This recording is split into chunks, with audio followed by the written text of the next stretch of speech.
The other big story that's coming in, it's coming from the world of cricket, where there's been a big blow to Team India. In form Yuvaraj SIngh ruled out of the remainder of the World T20 a day before the big semi-final clash against the West Indies. Remember, Yuvraj had sprained his ankle while batting against Australia in Mohali. Scans post the match revealed there was no fracture on his ankle, but there were doubts if he will be fit now for the semi-final clash at the Wankhede. Those doubts have been realized and Manish Pandey has been brought into the squad, although Ajinkya Rahane or Neogi are likely to be the replacements. He will be missed. Unfortunate, it's an injury that happened during the game. When he was looking to take off, he did his ankle, and I believe it's a minor tear in the ankle. So we'll miss it. Manish has just joined the party yesterday. We'll take a good look at everything in the nets and then see what will be our best options for tomorrow's game. So how big a blow is that to Team India ahead of the big match? Saurav Ganguly, former India captain, joining us. Also former Australia captain Steve Waugh is with us. Saurav, is this as big a blow as it would have been, let's say, in 2011 where Yuvraj was the man of the World Cup? Yuvraj not playing the semi-final. Is it as big a blow this time? I'm a firm believer, Rajdeep, that one player doesn't make so much of a difference, although I think Yuvraj would have been in the side in the semi-finals. He bowled exceptionally well against Australia and brought India back into that game after that onslaught. So from that point of view, it's going to be a blow, there's no doubt, but I don't think one player will make a difference because the guy who will replace him, Ajinkya Rahane, is I think very, very good.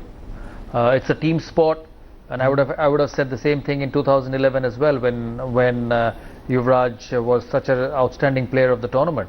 So from that point of view, that's the way I look at this sport, and I think Ajinkya Rahane will be a good option. Steve Waugh, do you also agree with that? One player doesn't make a team, or do you believe that Yuvraj not being in the team will upset some of the balance of this team ahead of that semi-final? Yeah, I think so.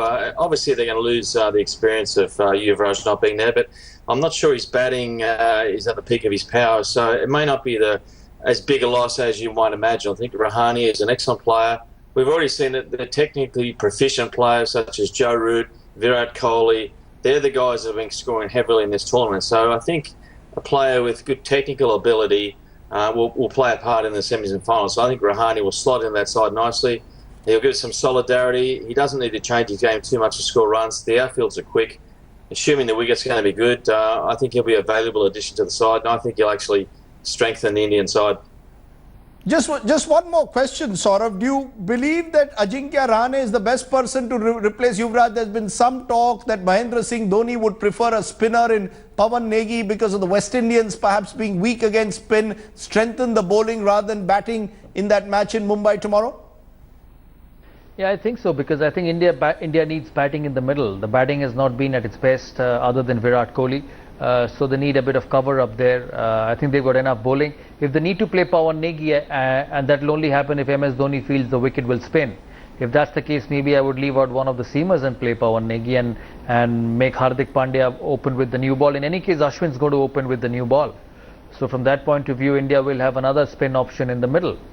So it depends on the surface. But if it's a good surface and a hard surface, it would be straight one swap. Ajinkya Rahane in place of Yuvraj SIngh. And I heard the West Indian captain Darren Sammy today, Saurav, say that it's 80-20 in India's favour. This is David versus Goliath. Do you think it's fair to say that India are firm favourites now to make the final and indeed win the cup? I think he's trying to put pressure back on India, because I don't think any captain who's trying to win a World Cup semi-final and who's won a World T20 a couple of years ago would back his team to win a semi-final by just 20%. I think it's just for the heck of saying that he said that, and I hope he doesn't believe in it, because I don't think it's going to be a no contest then before the game starts. So from that point of view, I think it's just a statement which he's made to put pressure back on India. Final question, X factor. If I were to ask you an X factor ahead of the big semi-final that can make the difference. I know England versus New Zealand is on at the moment. New Zealand out for 153, but whoever is in the big semi-final, what is the X factor for you in that match? I think for West Indies, if Chris Gayle gets a big score, they win more number of times than they lose. And for India, I think obviously Virat Kohli has been in exceptional form, but you need the rest to fire as well. and I hope they play on a good surface where the ball comes on to the bat. Then the likes of Rohit Sharma, Shekhar Dhawan, Ajinkya Rahane will enjoy the conditions. Okay, Saurav Ganguly, Steve Waugh. We'll wait to see what happens in the big match tomorrow. As I said, it could well be England at the moment. They've had the advantage at the halfway mark, bowling out New Zealand. Obviously, we can, focus on the positive things that we did there against Australia. We've got a very different team to those games that we played. We went through quite a few players throughout those 3 games. Madam,